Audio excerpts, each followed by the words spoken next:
the stories and songs remembered by people in your area or your family about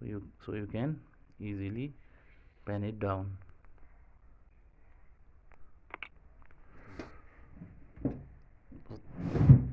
This is all for today. I shall meet you tomorrow inshallah. Till then, take care and goodbye.